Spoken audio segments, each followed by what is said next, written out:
अस्सलाम वालेकुम। शेख रशीद साहब का इंटरव्यू देखकर आप कैसा महसूस कर रहे हैं? ये पिछले 1 साल में होने वाले इंटरव्यू से यकसर मुख्तलिफ था। स्पेशली इस इंटरव्यू को रिलीज करने का तरीका।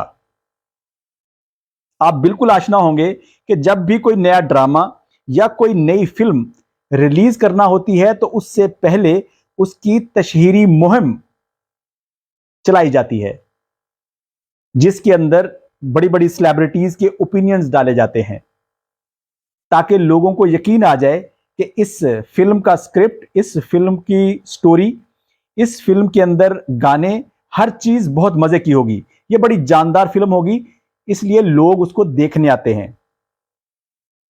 आज से अगर 20 साल पीछे चले जाएं तो उसकी तशहीरी मुहिम में एक घोड़ा गाड़ी या गधा गाड़ी भी इस्तेमाल की जाती थी, जिसके ऊपर एक आदमी ढोल लेकर बैठ जाता था और वो पूरे शहर में ढोल बजाते हुए जाया करता था और लोगों को बताता था कि फलां फिल्म फलां सिनेमा के अंदर लग रही है, और लोग उससे आशना हो जाते थे और लोग उसको फिल्म को देखने जाया करते थे।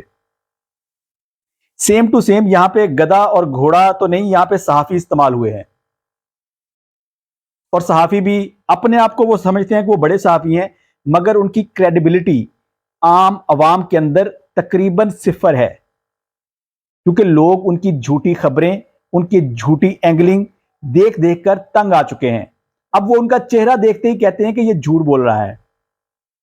अब उन सहाफियों में से एक सहाफी ने तो ऐसी स्टोरी घड़ी जिसका असल हकीकत के साथ दूर दूर का कोई ताल्लुक नहीं था। उस सहाफी का कहना था कि शेख रशीद साहब को घसीट कर समा के हेड ऑफिस लाया गया, वहां से उनको कॉलर से पकड़कर जो उस चैनल के मालिक हैं उनके रूम तक लाया गया, वहां बिठाया गया, उनके कपड़े शायद फटे हुए थे, वहां पे बिठाकर उनको स्क्रिप्ट दिया गया, वहां पे उनको थप्पड़ भी मारा गया। इतनी बड़ी कहानी उसने घड़ दी और हकीकत खुली तो पता चला कि शेख रशीद साहब का इंटरव्यू उनके भतीजे के घर में हुआ है। उससे ये वाले सहाफी तो अपनी साइड पे, उसके अलावा भी जो 2-3 बड़े सहाफी हैं उन्होंने भी स्टोरियां अपनी तरफ से घड़ घड़ के डाल दी। जब एक्चुअल में लोगों ने फिल्म देखी तो लोगों को पता चला कि जो उस फिल्म का हीरो शेख रशीद साहब हैं वो तो बड़े चालाक निकले। सामने जो इंटरव्यू करने वाला विलन था वो उनसे हर तरह का सवाल पूछ रहा था, मगर जो हीरो शेख रशीद साहब हैं उन्होंने उसको घुमा घुमा के ऐसा पटका कि उसके सवाल का किसी का कोई जवाब ही नहीं दिया उन्होंने, लेकिन उसको मुतमिन भी कर दिया। यकीनन ये जो सहाफी हैं जो घोड़ों और गधों की जगह पे इस्तेमाल किए गए हैं, ये इसीलिए इस्तेमाल किए गए थे कि ये इंटरव्यू रिकॉर्ड होके पहले बड़ी अथॉरिटीज के पास गया होगा, उन्होंने कहा होगा कि इसके अंदर तो जान ही नहीं है, सवाल कुछ है जवाब कुछ है, बात कुछ हो रही है और आगे से जो शेख साहब हैं वो चक्कर कुछ दे रहे हैं। तो उन्होंने कहा अच्छा चलें ऐसा करते हैं कि हम इस स्टोरी की पहले कुछ स्टोरियां घड़ घड़ के पेश कर देते हैं।